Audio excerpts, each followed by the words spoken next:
And in your Agni books, there's some photos of various celebrities, which will, give you an idea.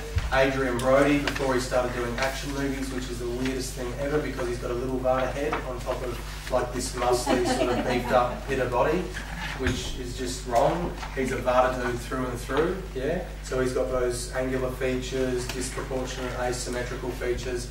He's got skinny body, yeah? He's got sunken chest and stooped posture.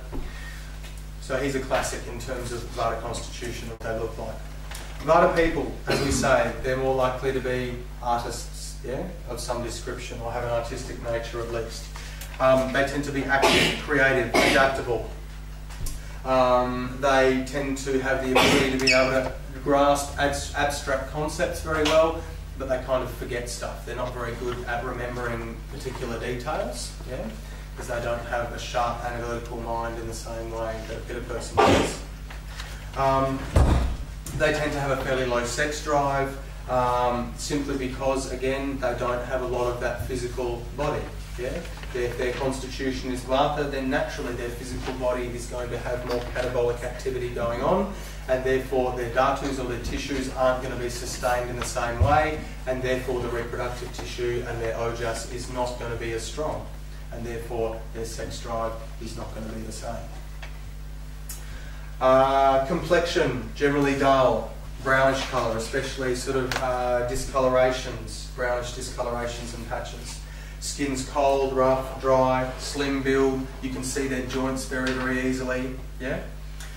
They tend to have fairly thin eyelashes, dull or sunken eyes. Their nails tend to be very brittle.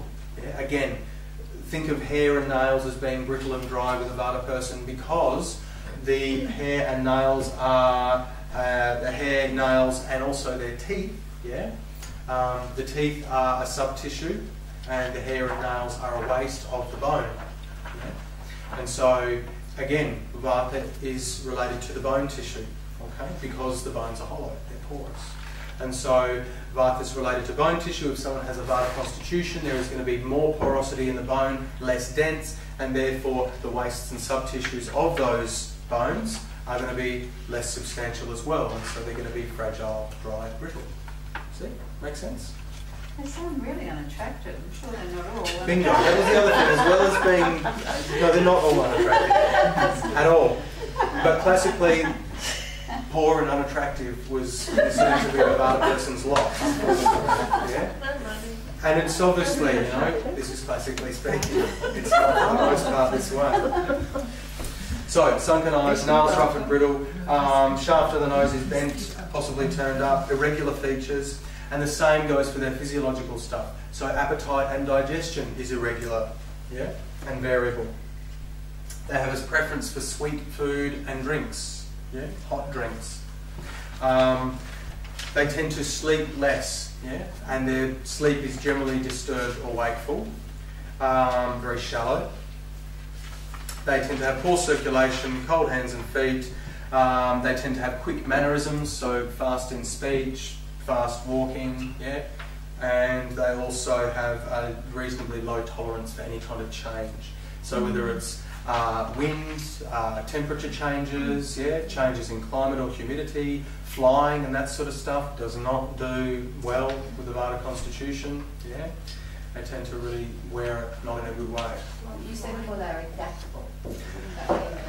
They're adaptable in terms of they can change readily, yeah, but they don't wear any kind of external stimulus well in terms of weather, wind, and they're really thrown by any kind of life change as well.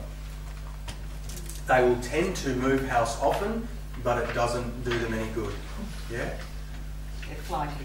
They're flighty, they'll change, they have a difficult time making decisions. Yeah, a very difficult time making decisions.